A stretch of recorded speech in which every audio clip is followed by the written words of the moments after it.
to this Disability and Social Inclusion seminar, and to welcome Martin Rosser, who is the Policy and Research Analyst at Ingeus, which is the largest provider of the work programme, which is the government's flagship programme for helping long-term unemployed people, including disabled people, to get into work. And Martin's role is to investigate how to improve people's experience with unemployability programs. So, Martin, it's yours. Good afternoon, everybody. I'm going to talk for about 45 minutes or so, but I've got quite a long presentation, so I may rush through a couple of slides. If you do have any questions while I'm going along, please stop me, but I have left some time at the end, so unless it's particularly urgent or something's confusing, probably best left until after the presentation. I would also just introduce Rachel Clift here in the corner. Rachel is our head of condition management programs, head of health and wellbeing. Used to be condition management programs, as I'll explain, but it's evolved into health and wellbeing very much these days on the physical health side. So if you have specific delivery questions, which we are in a position to answer, I may well refer you across to Rachel around those. I'm going to spend a little bit of time setting the scene. One of the things I wasn't sure of is how much knowledge people have of who we are as an organisation, what the work programme's like, so you may have some of that information already. I'll go through that relatively quickly. Then I thought what might be interesting is to have a little bit of a peek inside the black box.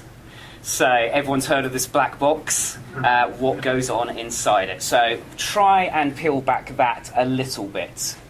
And then lastly, what we know now. Now, it's worth remembering that we are literally at the 1 year point of the work programme. So it was around this time a year ago, and our CEO sent out an email yesterday saying, congratulations, you've reached the 1 year point of the work programme. So we are literally at the 1 year point. So there are some things that we know, and some things where we just have to say, I'm sorry, we're not at a stage where we can say that yet. I may also say that actually you have to ask DWP that question, because they are quite careful around what they allow us to say and not to say about certain things.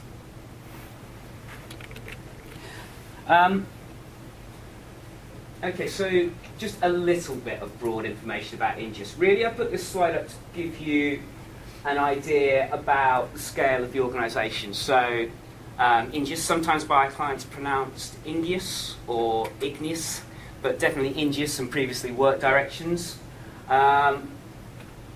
And as well as being based in the UK and being the largest provider of the work programme here, as well as some work choice contracts in South London, we also have operations in various other countries. So across Europe, in Poland, Germany, Switzerland. We have the beginnings of operations in South Korea. We've just launched some operations in the last year in Saudi Arabia. And of course Australia, which was where we started as an organisation back in 1989. The owner of Ingeus International is Therese Rain, who is the wife of the Australian Foreign Minister. As such, we don't deliver any employment services in Australia currently, because there would be a conflict of interest if your husband is the Foreign Minister and you start winning public sector contracts. You might raise some eyebrows.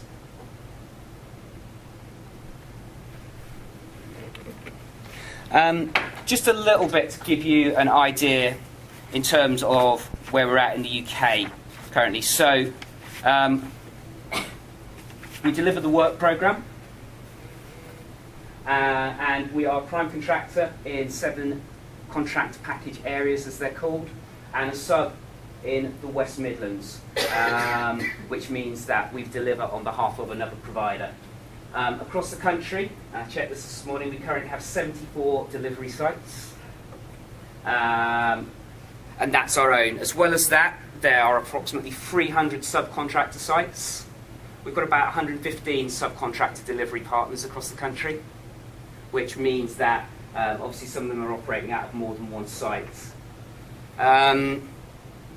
If you're interested, about 1,500 staff currently within the organisation itself, but our partner network is about 600 organisations in total, because that also includes other strategic partners, perhaps people that aren't delivering currently for us that may be delivering in the future, and so on. I'll talk a little bit about the work programme. these are not my key principles, by the way. These are sort of like general key principles that the government talk about in the work programme. So they talk about value for money, incentive to work with all clients, and flexible competitive delivery models. I guess in terms of value for money, this is what they mean. When a person comes onto the programme, we receive an attachment fee of about £300 or £400 for most of the people that come on. That amount reduces year on year, so it goes down by a quarter until at the start of year 4 of the programme. We no longer receive an attachment fee for any clients that come onto the programme. Now, there are various arguments about whether we should or should not receive an attachment fee. For me, that is about us being able to set up offices, employ staff, get everything going, and have that money there as a starting point in order to launch a service that we deliver with clients.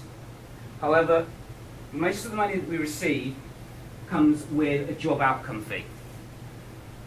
So, a person moves into work, and they phone us and they tell us that they've moved into work.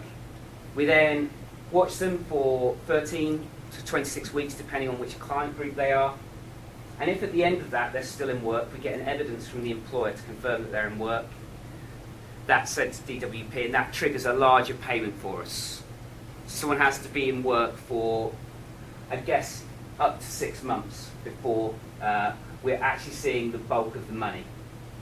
It's worth noting as well that beyond that, there are sustainment payments that are given to providers at 4 weekly intervals of between about £250 and £500, and that can go on again for up to 2 years depending on the client group.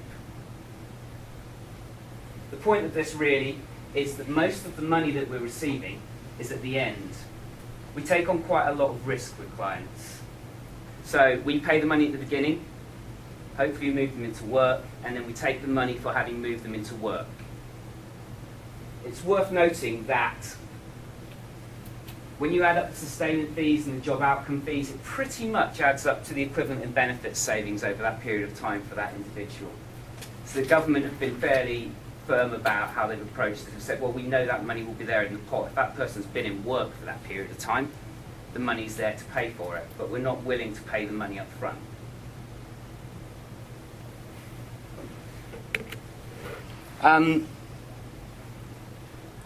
I've just put this slide up, and there's a lot of information on it in terms of giving you an idea of different client groups on the work programme. So the work programme's the first programme really that deals with both JSA and ESA clients. Previously you would have seen New Deal, which just dealt with JSA clients, and I worked on the New Deal programme for about 3 years as an advisor, and Flexible New Deal, and then you had New Deal for disabled people, and you had Pathways to Work for ESA clients. So one of the things about this programme as compared to other programmes is that we're dealing with all client groups. I think that's quite advantageous to us, and I'll explain a little more later on, but sometimes in terms of service delivery, there are lots of clients in the JSA group that would benefit from some of the services that you're delivering to the ESA group, because you've got separate programs, it can be difficult to provide those kind of resources. In a single program, we can provide all those resources to everybody. The second reason for it being useful is that we get to look at all the client groups and make our own decisions about what their needs are. Just because someone's a JSA client doesn't mean that they haven't got health concerns that they're worried about. Just because someone's in the ESA group doesn't mean that we should assume that they are a long way from work. It may be that they've been off with a broken leg for a period of time, for example, and they're pretty much ready to go back to work by the time they come to us. So this allows us to make a decision about what sort of journey we think clients should be going on. And another slide with a lot of information. I thought you'd want to see this. This is not our bid. So this is available on the DWP website in the invitation to tender for the work programme. These were the payments for the different groups on the work programme.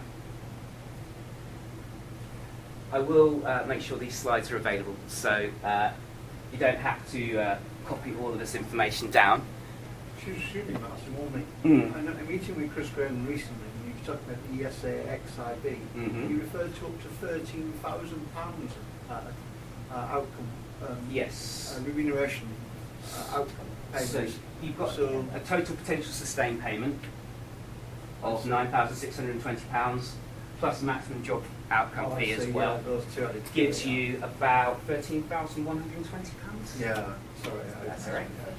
Just looking at that table for the first time, So yes, for the ESXIB group, they are clearly the most valuable group.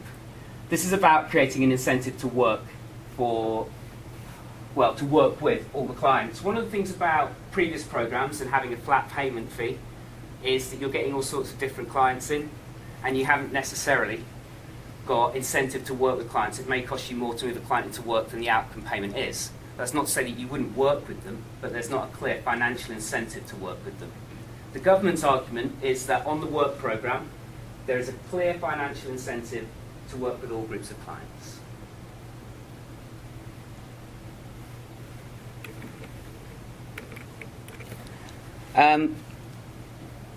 Just a very quick slide on where people sit on the work programme. So obviously at the top end you've got Department for Work and Pensions, who handle the procurement process and do market stewardship. The procurement process had two steps of the work programme. So you do what's called a framework tender first, which allows you to find fit and proper providers who you think could deliver this service. And so there is a framework with many providers on it. From that, all the people on the framework then bid, and 18 primes were successful in terms of delivering work programme contracts. So we deliver, as I say, in 7 contract package areas across the country. That leaves DWP with a total of 40 contracts to manage, and those are very big contracts. We're talking hundreds of million and in some cases £1 billion.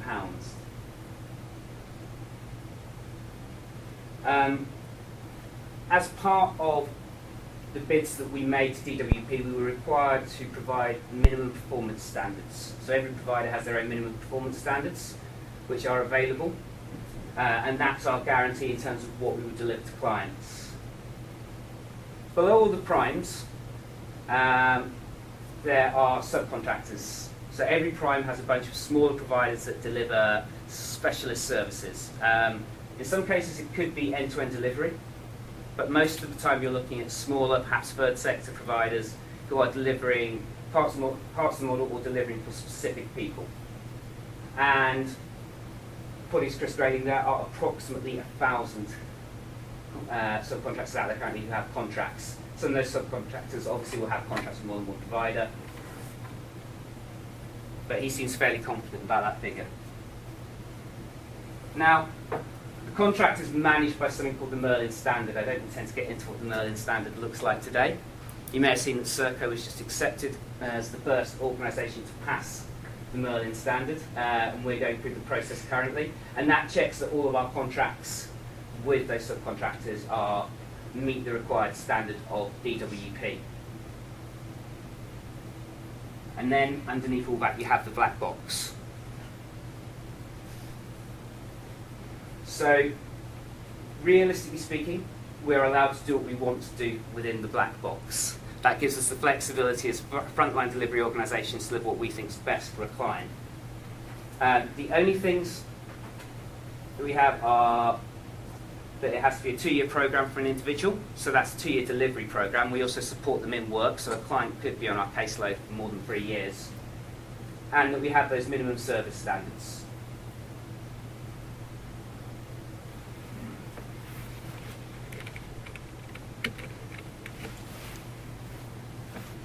Okay, I think that gives you a little bit of an overview of the work programme. I can, in questions, perhaps go into a little more detail, but I don't want to spend too much time talking through the payment groups and so on now.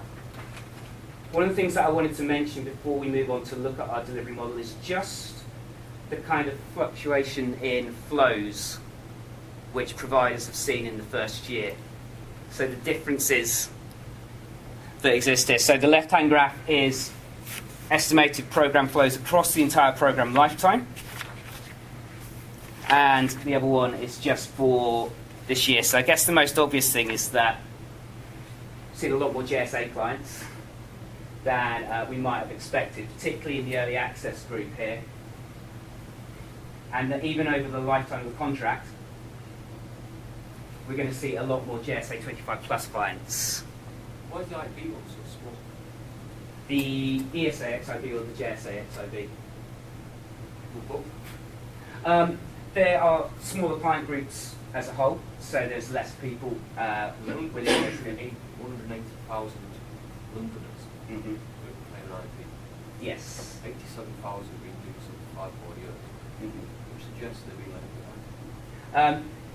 This group here is GSA XIB, so that's those people that declared fit for work. Yeah. This group here, ESA XIB, are those people that are going into the work-related activity group. Now, there are a couple of reasons why the work-related activity group, particularly currently, you'll see is much smaller than it is. The first one is that has been a bit of a backlog in the work capability assessment, and they wanted to get the ESA flows back up to speed because they got to be about 5 months behind schedule. The second thing is that the RAG group for ESA XIB is smaller than was originally predicted, about half the size that they expected it to be, and the people going into that group have longer prognosis. So the only people who are ESA XIBs who are referred across to us are people with 3 or 6 month prognoses for being fit for work. We don't deal with anybody who's got a longer prognosis for that until they reach that point in time. So those are the reasons why. Does that answer your question? Sort of. Okay. And so I just really wanted to point out some of the differences that we're seeing, and as an organisation, as a sector, how we are thinking about adapting our service delivery models to make up for the changes.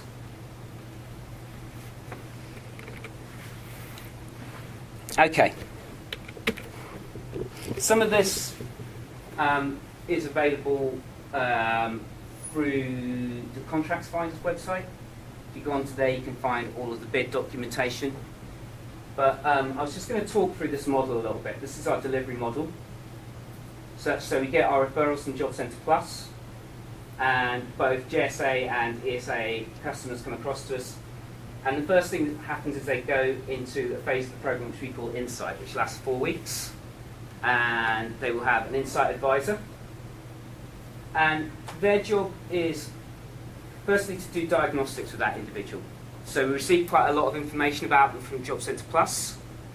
However, we believe the most important thing is that we've got an advisor sat in front of them who is looking at what's going on with that person, is really investigating in a holistic way what's happening to them.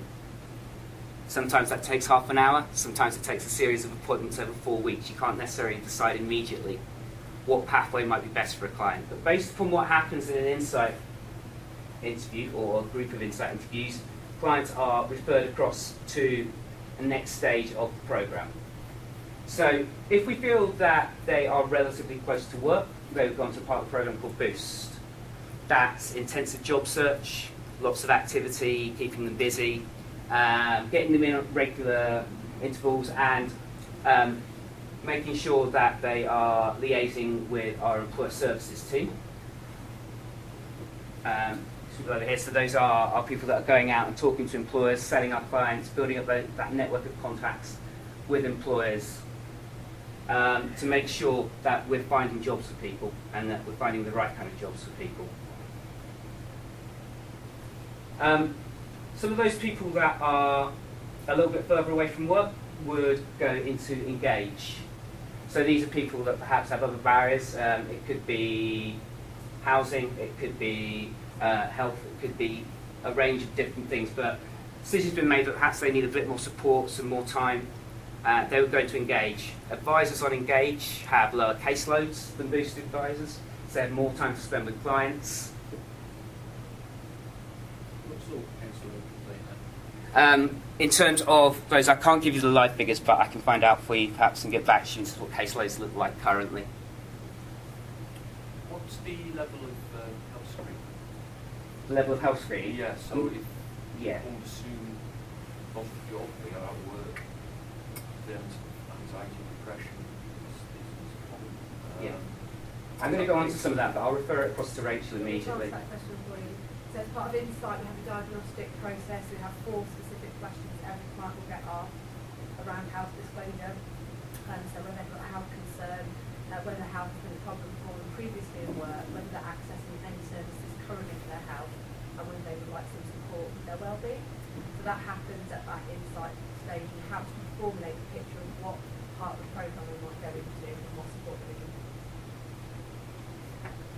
And I'll delve in a little bit more into exactly what happens for those clients who are highlighted as having that health problem as we go on. Do you track so I understand the idea of handling depression, so you take When somebody comes through onto the health and wellbeing services, we do even further, so we have a set outcome measure process, but we don't take those scores from the outset on the basis that those people that are delivering Insight are health professionals, and actually the interpretation of that material is not appropriate for them to be delivering that. So once something's been recognised, what's the We have an integrated health and wellbeing team, so we've got health professionals that work on that, all of that in all of our operations from a physical and mental health perspective. so you have a plan for CBT work? We've got psychologists, we've got mental health nurses, we've got physios, and we've got OT. Do you have anybody with any neuro sessions? Neuro specialists. Yeah, cognitive deficits. We would probably look to our OT, but what we They do, wouldn't necessarily have them unless they didn't know it. But they wouldn't have it unless they didn't know I it. think the best thing for us to do is for me to give them my business card and we can sit down and talk about the client groups that come to our doors and the issues that they've presented and how we would manage that. Okay, I think some of the things around the health diagnostic process we'll delve into a little bit more. We have, as well as this, a stage called Enterprise, and that's for people that are interested in self-employment. So they would go on and work with a business specialist, develop a business plan, and look at the support that might be available to them, particularly through some of the people in our ACE network. So we've done quite a lot of work with Ingeus for a long time now.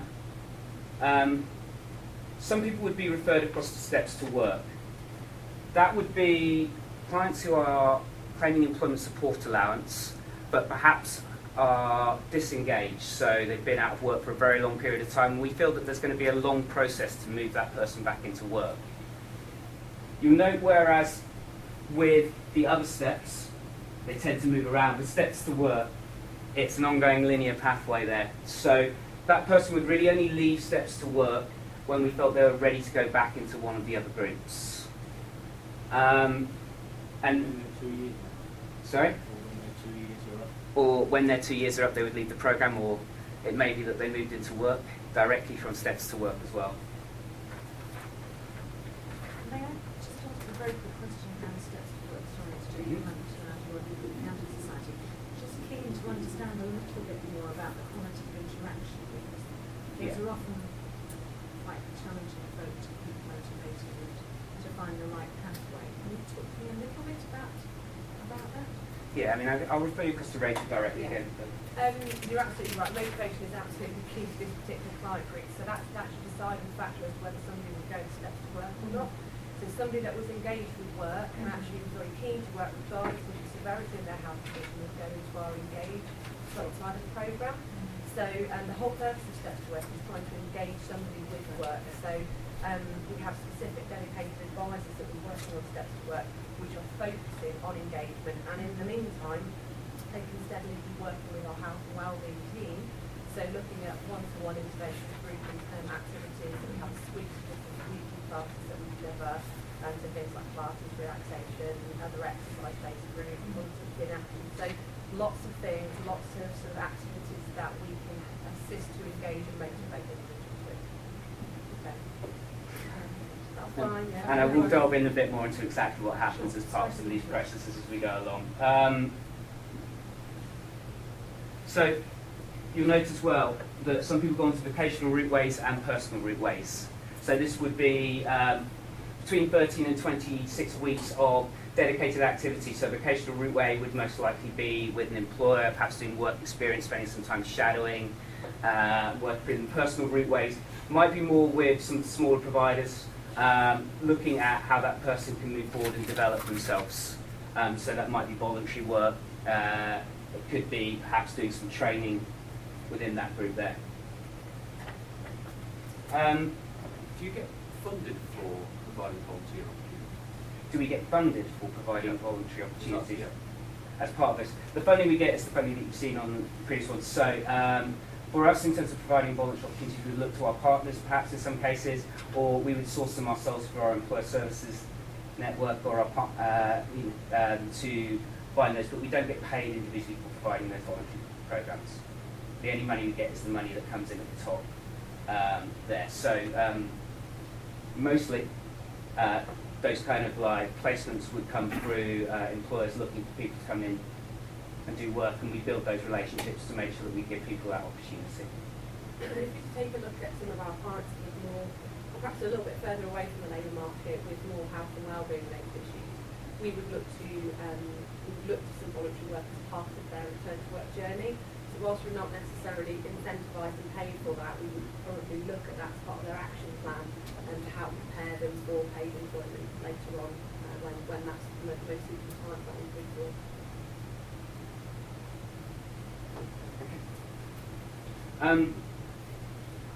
I'll just mention the four kind of lightly shaded boxes here which sit in the background and run through these things. So Rachel briefly mentioned health and well-being.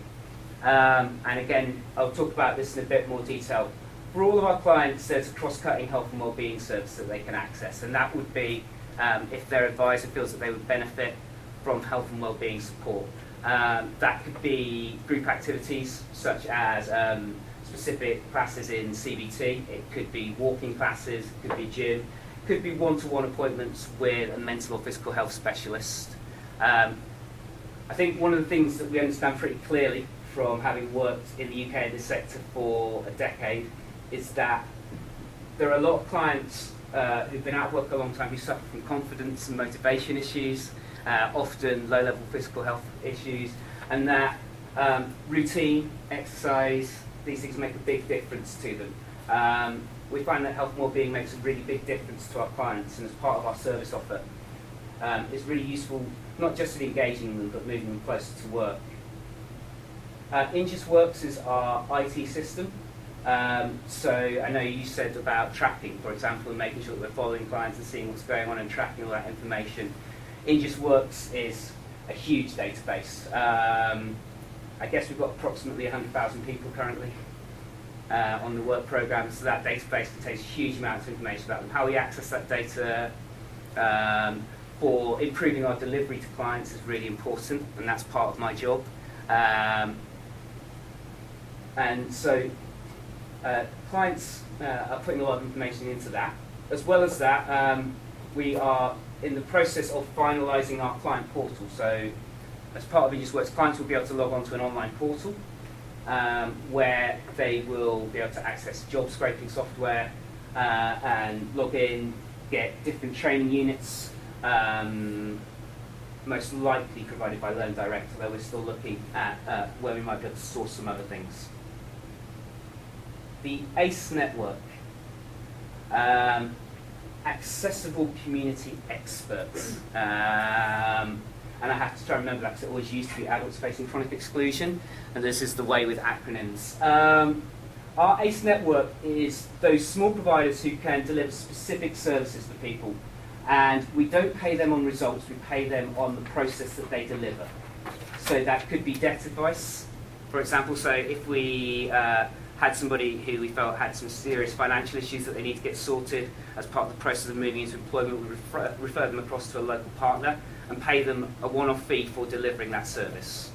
So the ACE network is there to provide us with a bit of flexibility inside the black box. We understand that some of the services that are delivered around these people don't necessarily benefit from a payment by results approach. You can't do debt advice on job outcomes. So we would pay them a one-off fee for delivering those services. And lastly, our employer services team, which works at both a national and a local level, building partnerships with employers, looking to deliver opportunities to people.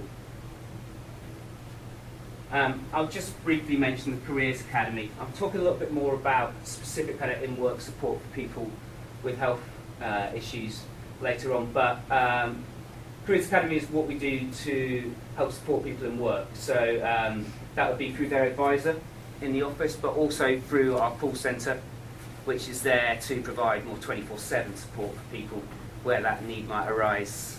So they'll have an in-work advisor, career development support, the rapid response team, which is the call centre, as well as the online support, which would again come about through the Ingeus work system. Do you provide legal advice for job retention?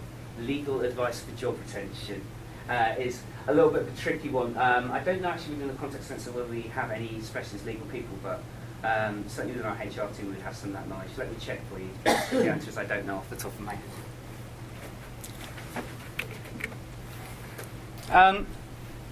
Something that I've just kind of happened upon anyway as we've been going along is this slide really is just to make a point about where we see work fitting into someone's well-being.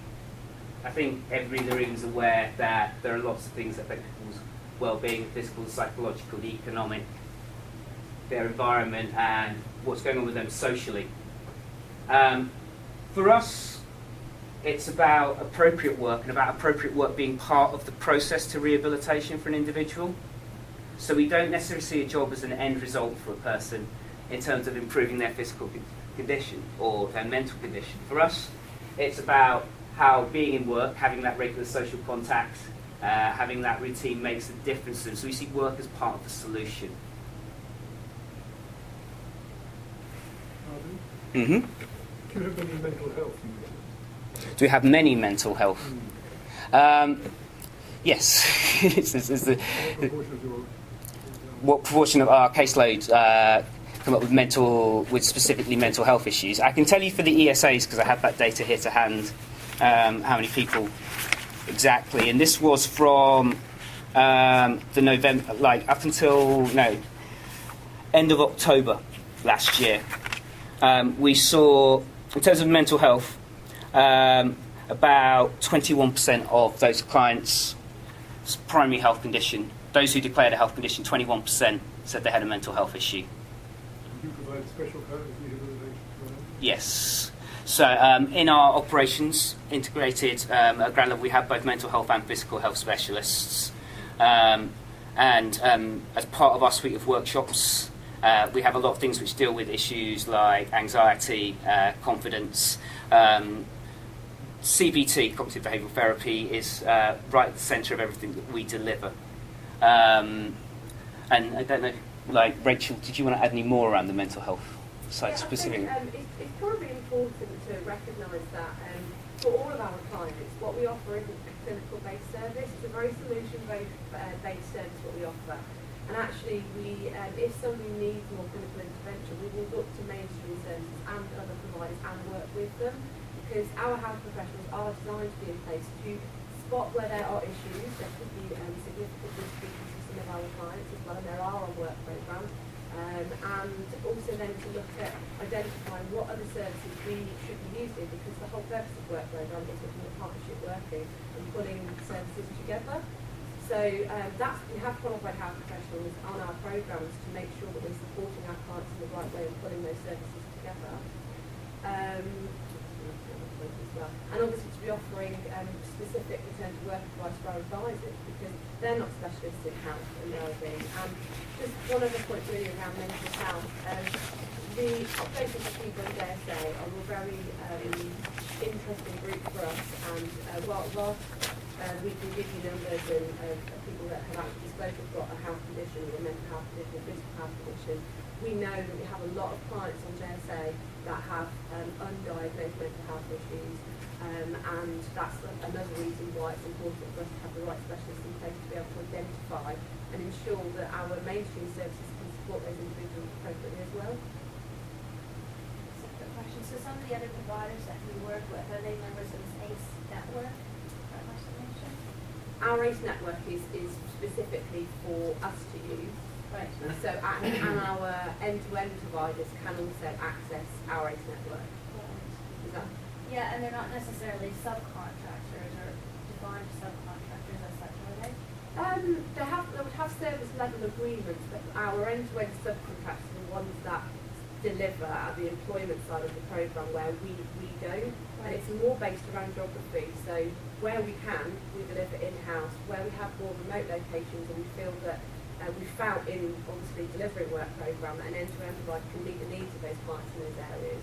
That's purely around the employment side. Me and my colleague Rena, who would normally be in this particular forum, and we're doing quite a lot of work with our end-to-end providers at the moment because a lot of them aren't necessarily well versed in looking at health and wellbeing and how to implement and identify those issues and what signposting services potentially they can utilise as well. So we are doing quite a lot of work upskilling our own end-to-end providers about tackling health and wellbeing issues for our clients. And I just have another question about the existing quality assurance standards that you use, and is that something that you're going to come on to later, or? In terms of, yeah, we'll talk about exactly what it is that, but if we don't answer your questions, we can always raise it at the end. Yeah. I wanted to talk about our health delivery, but I figured before we got too in-depth with it, I would talk about where we started with this, which was really kind of pathways to work. We did deliver a new deal for disabled people as well, but pathways to work is really where we developed our current model. I think this diagram is relatively obvious, but the key message for us was about an integrated condition management program. So you'll know that as part of Pathways to Work, all providers had to put together a condition management program. Different providers approach this in different ways, so some subcontracted that entire part of their service out. One of the things that we decided to do was to keep it in-house. And the reason for that is, number one, about keeping the journey smooth for clients, so that they only have to go to one place, so that they know who they're dealing with, so that the people that are dealing with them are able to talk to each other. We talk a lot about warm handovers and making sure that people are moved around in appropriate ways. The second thing, really, in terms of this, is about building up the capacity of us as an organisation to deliver to people with mental and physical health conditions. I don't know what it says to an advisor when someone's got a low-level mental health problem and you send them to a specialist provider. It's like, well, those people deal with mental health problems, I deal with jobs. And you don't think about those things together. And so the point about having an integrated process for us is that it's all together, and that's how advisors think. The health professionals did a huge amount on Pathways to Work to build up the capacity of advisors in terms of understanding what was going on with this group. In many ways, these were people that we hadn't really come across before, people that have been off benefits for a very long period of time, and had different sorts of conditions to some of the things that we'd seen previously. So by bringing the employment advisors, the health professionals, and local partners together, we were able to deliver this integrated model. And that realistically became how we started on the work programme. So I evaluated our CMP model on Pathways to Work. That's one of my first jobs when I joined the policy and research team, was to look at this delivery, say what worked about it, perhaps where it could be improved looking forward, and is it something that we should have on the work programme as part of our delivery. Just put up a couple of things that I found. So clients, as part of this, as I mentioned, were attending a range of workshops.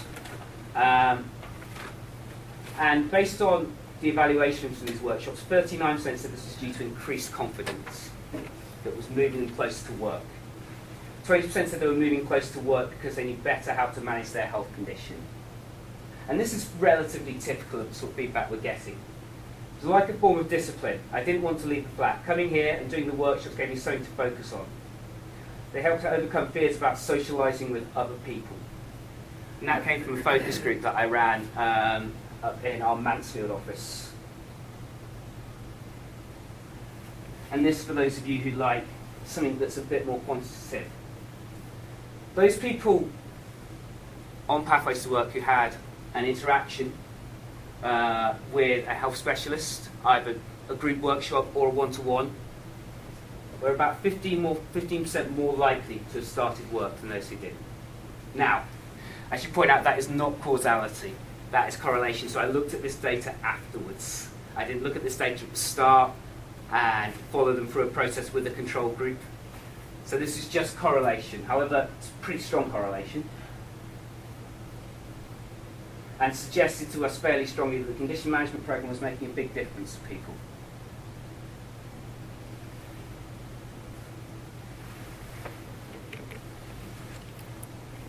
And I guess we started to learn a range of things about what barriers to work for these groups of clients were. And I don't think this will come as any surprise to you. Sleep, routine, pacing. And we found that quite a lot of the time people were spending a lot of time on their own, in their homes, away from people, with limited amounts of activity. Motivation. People are often very down. I mean, one of the things that struck me going out and talking to a lot of these clients was those that start the program would often seem quite down, particularly on themselves.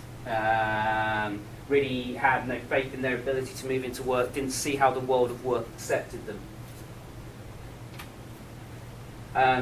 General health education. Just tend to see a lot of people who weren't managing their conditions very well, hadn't thought about the best way of approaching their condition, or perhaps how they could ameliorate some of the issues there. Confidence, diet and nutrition, and we ran some specific workshops in healthy eating, because I do find it's a problem. People don't know what they're eating and how it affects them, and for those of you that have been unemployed and lived on the £70 a week, you know that it can be quite difficult to buy appropriate nutritious food to feed yourself every day. Stress management, rest and relaxation, physical activity, really important, and I'll move on to some examples where physical activity has made a real difference to people later on.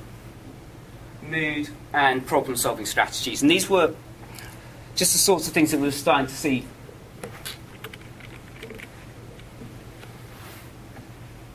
So with that in mind, and with what we'd learned previously, I think this begins to open up a little bit what our delivery model on the work programme looks like.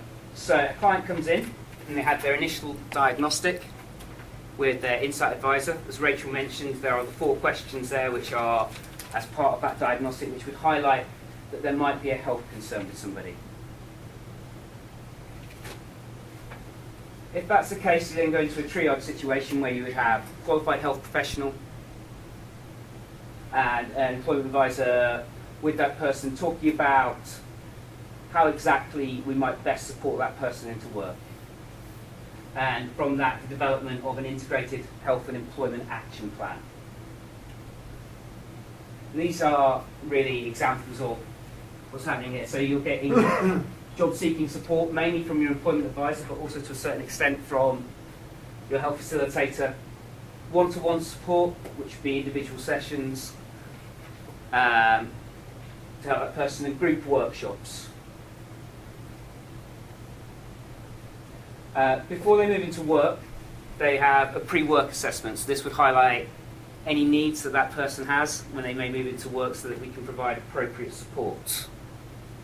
It's key really for us that we are making sure that we've asked the right questions, and that if the person may have barriers to work, that could be around transport, for example, we put in place measures that can support that person properly.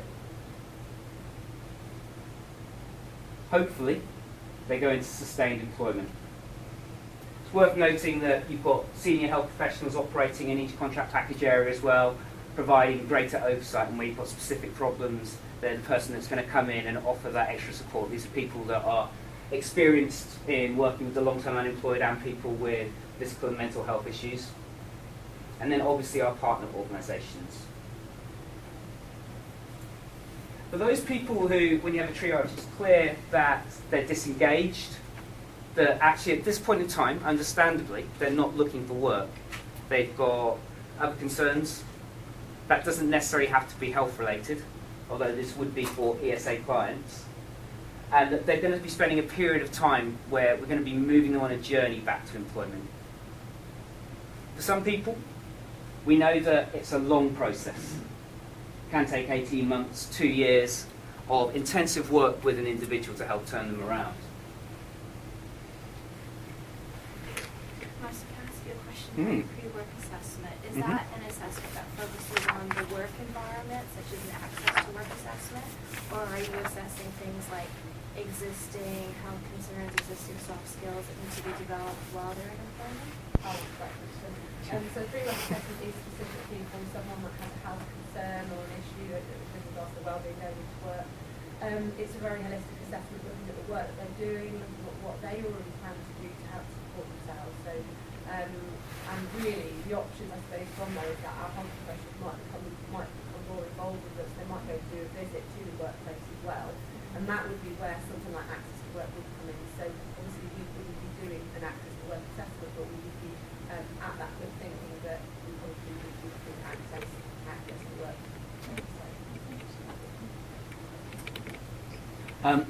Briefly talk about steps to work. So, as I said before, this is service that people go to where we feel they've got multiple barriers to employment. It's going to take a long time for them to move back into work. So I guess the major difference between that and other parts of our service delivery is that rather than having an employment advisor, they have what we call a client engagement advisor. So we have people that have specific steps to work caseloads. And they're working with that client to help move them back into a space where they begin to think about moving back to work. I think, we know that for some people, if you turn up on the day and say, right, you're going to find a job, you're just going to disengage that person from whatever program they're getting on. They need to think about the process, perhaps, of moving back to employment over a period of time. What percentage of people that end up going through steps to work? Steps to work is still at a relatively early stage. Rachel, do you know? No, I don't know live data on that because our expected numbers of ESA referrals were so much lower than what we initially were predicted to have. So we hadn't been able to implement steps to work until sort of the last few months really, because ESA flows have been so low comparatively. So I think it's kind of a little bit watch the space for us to then be able to give some more information. Martin, in February, Graham released data showing that XIB flows were only 6%, only 6% of referrals. Has it picked up at all in your experience since February? A little bit, but not a huge amount at this stage. We're expecting by the end of the programme that those XIB referrals will be where they say they are, but they're still kind of relatively low. They're just beginning to build up now. As we say, some of our service delivery is coming online to manage that now as those people come on board. I'm a bit confused about this steps to work because you said that you identify a number of people that may be undiagnosed with mental health conditions or would be on JSA. Now, if you talk about people with learning disabilities, a large chunk of people with learning disabilities are on JSA because they're considered to be fit work, but a substantial journey required. So, if someone's coming through the mandatory process, through the JSA process, are they able to access steps to work, or is that I think it's a really good question, and I think for us it posed quite a large issue on the basis of such clients really. But we had no choice but to factor in only ESA clients into steps to work because somebody that's on JSA is mandated to look for work. So rest assured that those clients wouldn't necessarily not be supported because they might be in another programme of activity which is more likely to be engaged rather than boost.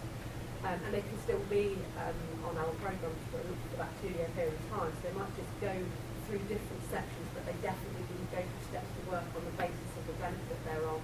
And we had to make a conscious decision on that. And does that include people who say are appealing against the CSA? Again, we bear that in mind. We probably would go into engage unless they then got moved on to ESA, and at that point we would then be able to work with them on steps to work. Because I think it's a really good question. I'm coming back. The reason I'm doing this is because right at the very beginning you said, oh, it's great having this holistic program where everybody's involved because there are some people that we can do and some people we can't. But what we've now got is actually there is still a specific group of people that are able to access a program and a substantial chunk of people who can't access it. What steps to work is only really how the caseload is managed. There's nothing that somebody else can't access through the programme. They can still access health and wellbeing. They can still access everything else about work programme and the way we deliver them. It's just that we found we needed to have somewhere for an advisor to work to engage people with work-related activity. because it wasn't viable for those advisors that are working on Boost engaged in other parts of the programme to be working with people that are not motivated to work. So you have to have this kind of caseload that sits somewhere else really for us to engage them steadily. But then that comes back to the problem that Pathways had, which was identified as the mandatory referrals, meant that the failure of Pathways was down primarily due to the mandatory referrals and people not being able to engage with the service as a result of that.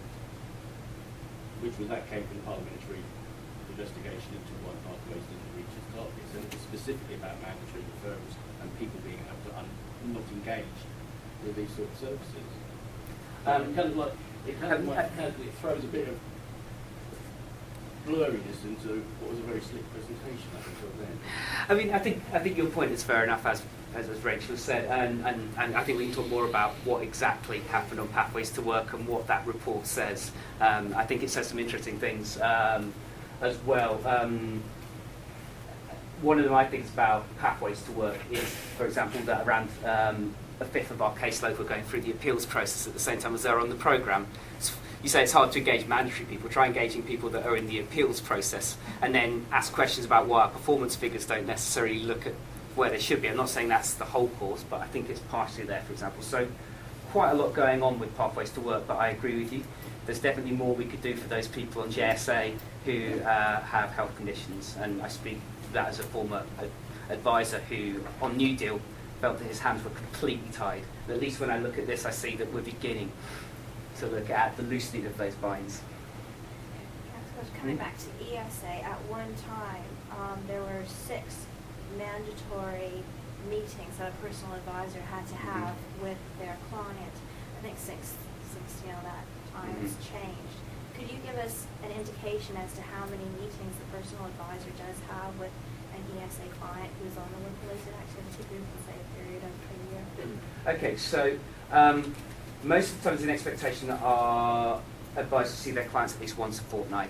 For some of those people that are further away from work, it might be a little less often than that, so maybe once a month, but that would be an absolute minimum. Around that, there's got to be other activity going on. So for us, it isn't just about the time you spend with your advisor, it's also about the group activities you go to, whether you're coming in and out of the office, and the other things that you're doing that your advisor is monitoring. But basically, it's about once a fortnight is a minimum expectation.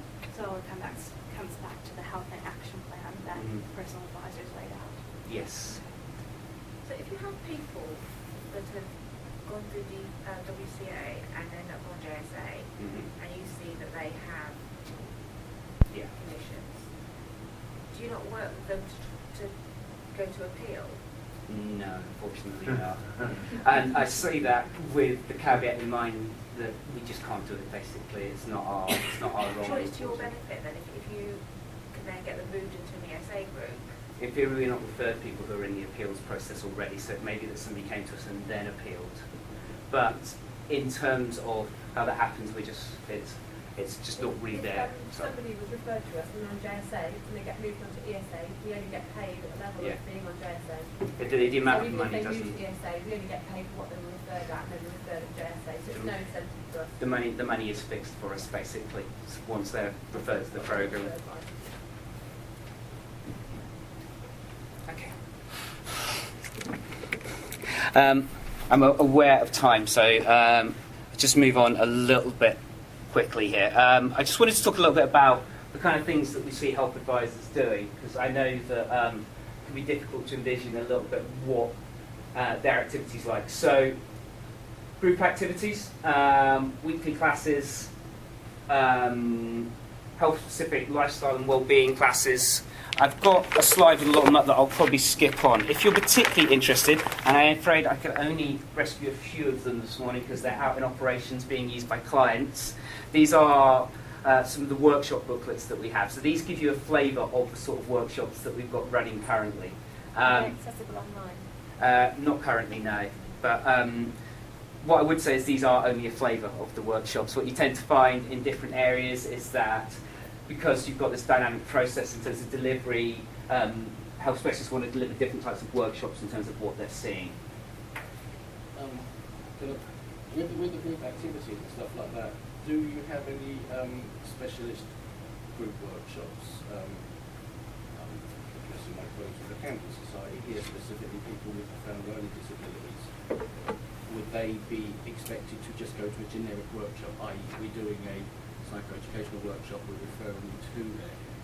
The reason I'm asking that question is that I seem to be getting a number of people who are being generically referred to a specific workshop that might not be suitable for their mental health condition or their specific learning ability, and finding that very stressful.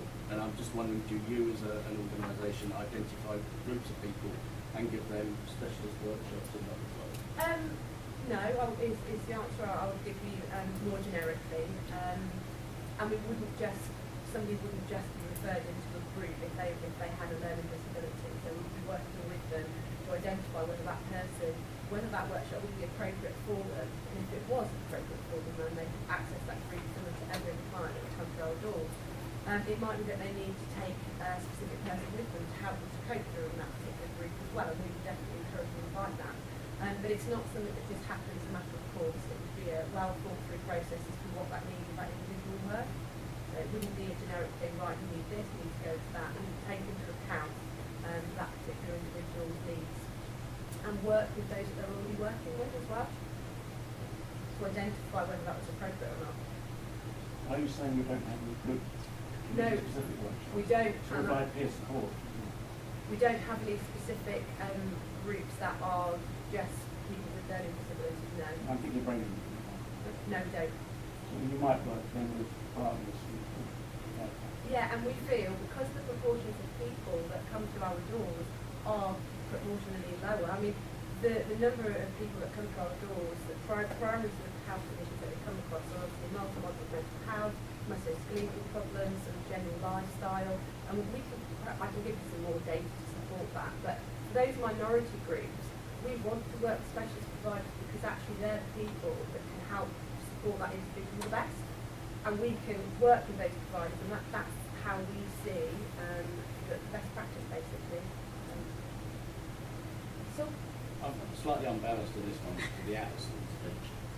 My worry would be that specifically get wrong on at least 40% of their diagnosis, and so people getting put into this position, and their JSA, they're put into a low outcome-based work, they need a high substantial amount of involvement, it's not financially viable to provide that. I think that this is where the balance of this program might need, once again, looking at, especially over the next couple of years, as adults get more and more involved in the misdiagnosis of English condition. There's not a huge amount we can do to control who we're referred, if you see what I mean. For us, it's about the individual when they arrive with us and the best service we can provide for them. I'm saying that because I've got a bug there, because I recently had, about a week ago, a chap whose benefit was stopped because he was referred to a prime contractor who said to him, "You're too ill for us to work with," refused to work with him, and yet had his benefit stopped because he didn't attend the prime contractor's program. That's absolutely terrible, thankfully. Yeah. And so we spent a lot of time trying to return that to us back as benefit, and a lot of my employment staff team working on that. There's safeguarding issues being thrown up left, right and centre over this, all sorts of issues going on. Hence the reason I'm kind of like a little bit good about something, because it strikes me is that it's nice what you're saying, but we seem to be getting a different evidence from a number of our clients, is that there isn't that sort of, the level of support that we've been delivering here, that even down to the fact that people aren't being signposted or referred to appropriate services by advisors who are just dealing with the... I obviously don't want to know who your private is, just not us, is it? Because if it's us, then we need to have a separate discussion about that specifically. So, we can't necessarily control what other prime providers are doing, but that would be of a huge concern to us if that was the case. So if it is, then we need to open up a dialogue and discuss it.